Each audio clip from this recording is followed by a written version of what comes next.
Премъдрият Соломон и младият философ. Откакто се бил прочул премъдрият цар Соломон с ума си, мнозина отивали при него, за да чуят словото му. Царе, царици и учени хора се трупали около него, за да се наслаждават на мъдростта му. Всички, които го посещавали, все си вземали нещо от думите му и се връщали много благодарни. Само един млад философ не бил доволен, макар че слушал около час царя.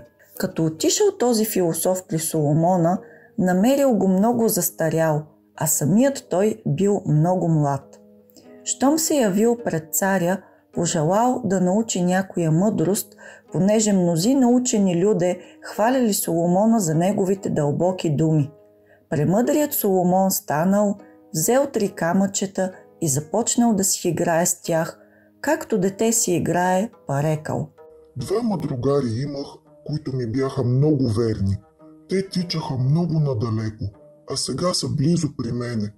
Имах и една воденица, която ми мелеше с 32 камъка, а сега мели само с 6-7 камъка, пък и те са вече от тук оттам изпотрошени. Имах и пъргави коне, които бързо ме носеха, но и те съвсем застаряха и зато и сега ме носят на носилка. Ето тази мъдрост ти казвам, приятелю, рекал Соломон. Пък сега ела да се повеселим, както с гостенин човек се весели.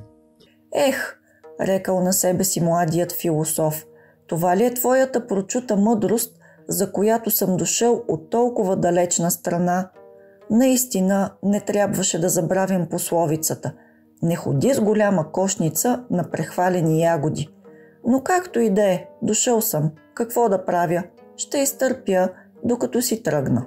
Седял, колкото седял философът, пък се върнал. Тогава дошъл при него един цар, попитал: Остави, не питай, приятелю, отговорил младежът. Напусто си изгубих времето да ходя при Соломона. Прехвалени ягоди, празни кошници. Така излезе и моята работа. Това, което ми каза, нито той го мисли за нещо, нито пък аз го разбрах. Дори съжалих Соломона, като видях, че взима 3 камъчета и си играе с тях, както си играят децата. А през това време почна да ми говори. 2 другари имах, които ми бяха много верни, те бяха много надалеко, а сега са близо при мене. Имах и една воденица, която ми мелеше с 32 камъка, а сега мели само 6-7 камъка. Пък и те са вече тук-там изпотрошени. Имах и пъргави коне, които ме носеха, но и те съвсем застаряха, та затова сега ме носят на носилка. Ето, това е философията на премъдрия Соломон. А всички го мислят за най-учен и най-мъдър. Можеш ли и ти сега да го смяташ за премъдър? Да, аз вярвам, че е такъв.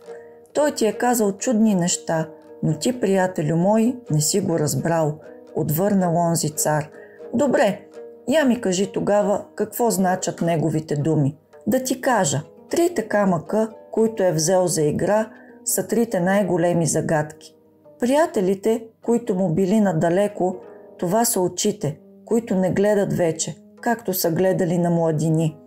А воденицата с 32 камъка, това са зъбите. Останалите пък още 6-7 камъка са полуразрушените зъби. Конете, които са го носили безспирно, са краката, които не държат на старини. Ето какво ти е казал премъдрият Соломон. Разбра ли сега каква дълбока мъдрост си чул, без да я проумееш? Младият философ едва сега разбрал колко поучителни са словата на премъдрия цар Соломон.